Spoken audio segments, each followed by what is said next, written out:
Hello and welcome to History Buffet, your podcast for devouring the past in all its complexity.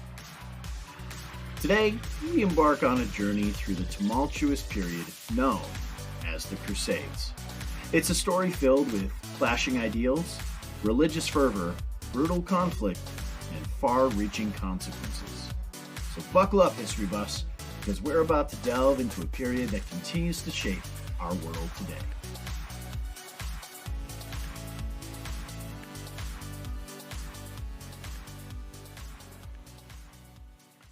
Before we dive into the battles and bloodshed, let's set the stage. Let's rewind to the Great Schism of 1054 CE, a pivotal moment when Christianity split into two branches, Roman Catholic in the West and Eastern Orthodox in the East. This division created tension and mistrust between two halves of Christendom. So, how did this happen? Well, the Great Schism wasn't a single event, but rather the culmination of long simmering tensions between the Eastern and Western branches of Christianity. Here's the tea.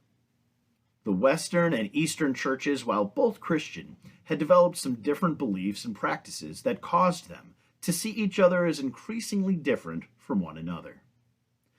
Because the Roman Empire had been split in two, Eastern and Western empires, the empire's religion, Christianity, had a leader in charge of each one.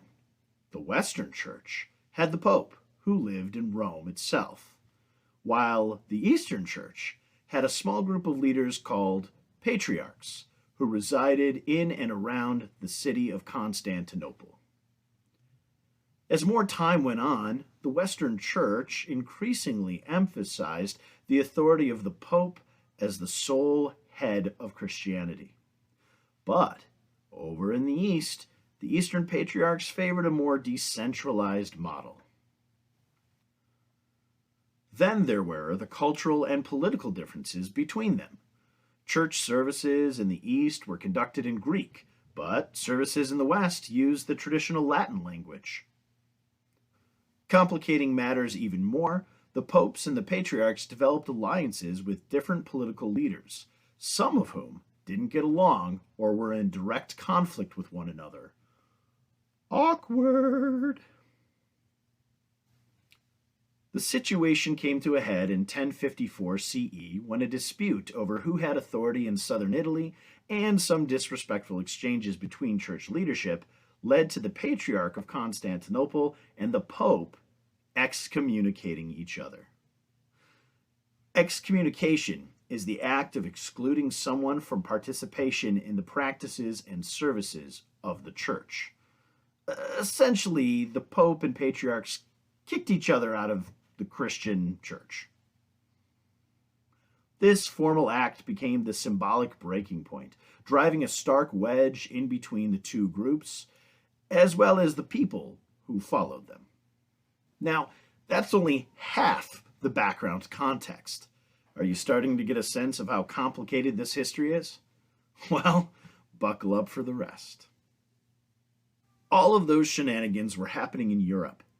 But across the Mediterranean, we have the rise of powerful Islamic empires, particularly the Seljuk Turks, who were frequently expanding and coming closer and closer to the Eastern Roman Empire's territory in the Holy Land. What's the Holy Land, you ask? Well, it's the area near the coast of the Eastern Mediterranean Sea where the nations of Lebanon, Syria, Jordan, and Israel exist today. This land is very important to Jews, Christians, and Muslims. A lot of their histories occurred here, and many important places or structures still exist there today. Back to the Seljuk Turks, as they began knocking on the door of the Eastern Roman Empire, or as historians call it at this time, the Byzantine Empire. Despite their disagreements with the Western Church in the past, the Byzantine Emperor Alexius I reached out to the Pope in Rome for his help against the Seljuk Turks. Seeing it as an opportunity to stop the infighting between Europeans, Pope Urban II made a bold announcement in 1095 CE. He called for a holy war to reclaim the city of Jerusalem, located in the heart of the Holy Land. The ensuing conflicts became known as the Crusades. Over the next 2 centuries, there would be 9 major crusades, each with its own complexities and outcomes. Let's briefly explore some key moments. First Crusade, which happened between 1096 and 1099 CE, saw a motley crew of knights, peasants, and even children embarked on a perilous journey. After years of hardship, they succeeded in capturing Jerusalem, but it didn't take long for the Muslim empires in the area to recapture the city.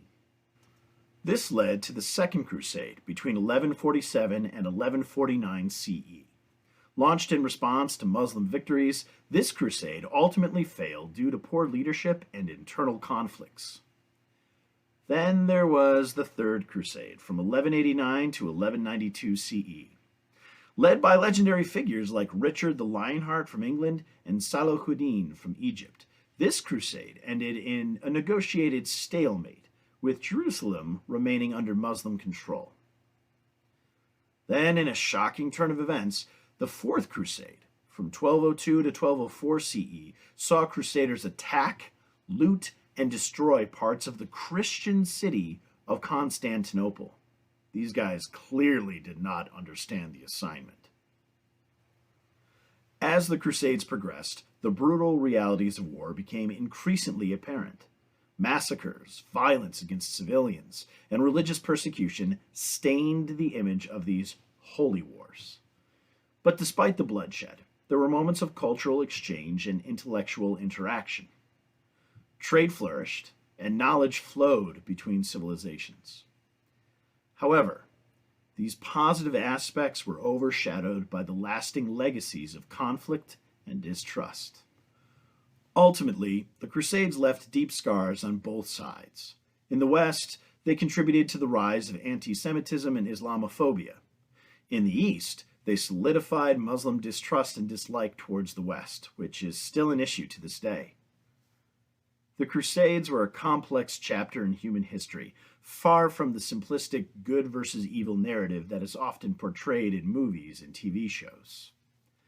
Understanding these events, their causes, and their consequences is crucial to bridging cultural divides and fostering dialogue in our interconnected world. One reason we study the past is to improve the present and to prepare a better future for us all. We're all here on this planet together. Wouldn't it be better to treat each other with understanding and respect than with hatred and exclusion? Well, that's it for today. Join us next time for another helping of the past on History Buffet.